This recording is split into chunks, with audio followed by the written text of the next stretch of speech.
হুটহাট করে যখন মজাদার কিছু খেতে মন চায় তখন কিন্তু আপনারা সম্পূর্ণ ঘরোয়া উপকরণ দিয়ে এই মজাদার নাস্তাটি সহজে তৈরি করে ফেলতে পারবেন। আসসালামু আলাইকুম সবাইকে, welcome back to my channel cooking studio by Arin. আজকে আপনাদেরকে এতটাই সহজ একটি নাস্তা তৈরি করে দেখাবো যেটা খুবই কম সময়ে আর ঝটপট তৈরি করে নেওয়া যায়। খেতে ভীষণ মজার হয়, অতিথি আপ্যায়নে কিংবা বিকেলের নাস্তায় থাকলে একদম জমে যাবে। নাস্তা তৈরির জন্য প্রথমে একটি বোলের মধ্যে দিয়ে দিব 1.5 কাপ পরিমাণ ময়দা, হাফ চামচ পরিমাণ দিয়ে দিব লবণ, আর 1 টেবিল চামচ পরিমাণ দিয়ে দিব চিনি। এখন প্রথমে লবণ আর চিনি ময়দার সঙ্গে ভালো করে মিশিয়ে নিতে হবে। লবণ আর চিনি মিশিয়ে নেওয়ার পর এখন এর মধ্যে অ্যাড করে দিলাম 1 টেবিল চামচ পরিমাণ ইস্ট। এখন ইস্টটিকেও খুব ভালো করে মিশিয়ে নিতে হবে। ময়দার সঙ্গে ইস্টটিকে মিশিয়ে নেওয়ার পর এখন এখানে অল্প অল্প করে কুসুম গরম পানি দিয়ে এটাকে মেখে নিব। তবে পানি এমন গরম হবে যাতে আঙুল চোবালে আঙুলটা সহ্য করতে পারে। কুসুম গরম থাকবে, খুব বেশি গরম না আবার ঠান্ডাও হবে না।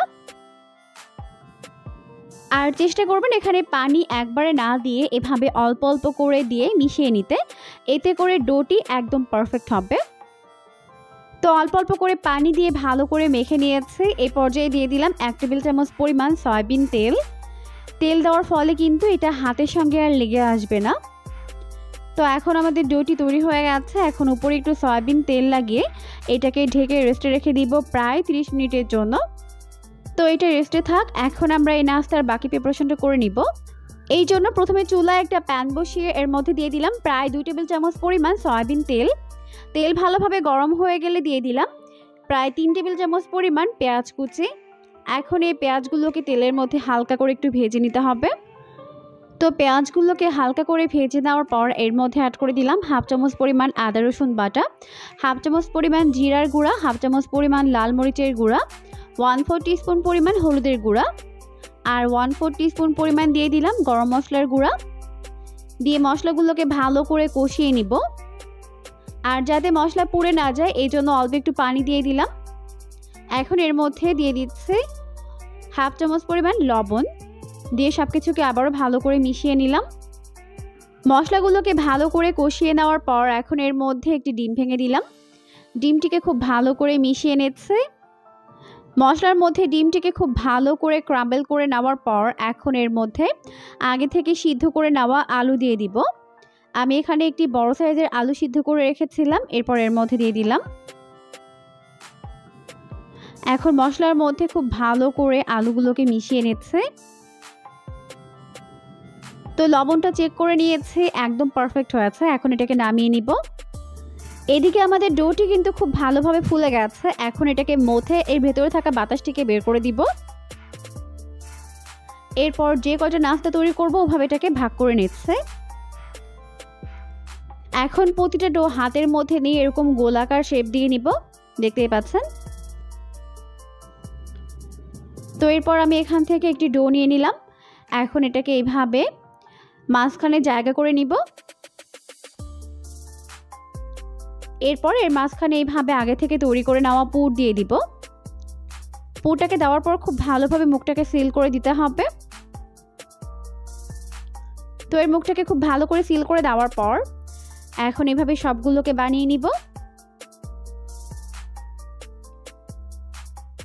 তো এভাবে আমাদের সবগুলো নাস্তা তৈরি করে নেওয়া হয়ে গেছে।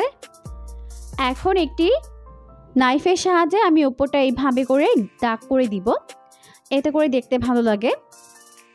তো এইভাবে করেই সবগুলোকে বানিয়ে নিব। তো এখন হয়ে গেছে, এরপর এগুলোকে ভেজে নিতে হবে। আর এই নাস্তাগুলো ভাজতে কিন্তু খুব বেশি তেলের প্রয়োজন হয় না, আপনারা চাইলে এর থেকে অল্প তেলে এগুলোকে ভাজতে পারবেন। তো তেলটিকে ভালোভাবে গরম করে চুলার আঁচটিকে মিডিয়াম ফ্লেমে রেখে এর মধ্যে একটি একটি করে নাস্তার শেপগুলোকে দিয়ে দিতে হবে। একবারে যতগুলো ধরে দিয়ে দিব আর বাকিগুলোকে পরের ব্যাচে ভেজে নিব।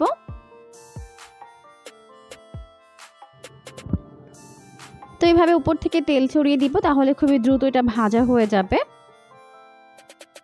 তো একটা সাইড ভেজে নেওয়ার পর এখন এটাকে উল্টে দিব অপর সাইডটিকে ভেজে নেওয়ার জন্য। তো এইভাবে উল্টে পাল্টে নাস্তাগুলোর দুইটা সাইড ভেজে নিতে হবে। দেখতেই পাচ্ছেন একটা সাইডে সুন্দর একটা কালার চলে এসেছে। এখন উল্টে দিব অপর পাশটিকে ভেজে নেওয়ার জন্য। তো এভাবেই উল্টে পাল্টে নাস্তাগুলোর দুটা সাইড এরকম গোল্ডেন ব্রাউন করে ভেজে নিয়েছে। এখন ভালোভাবে তেল ঝরিয়ে নাস্তাগুলোকে তেল থেকে উঠিয়ে নিচ্ছে।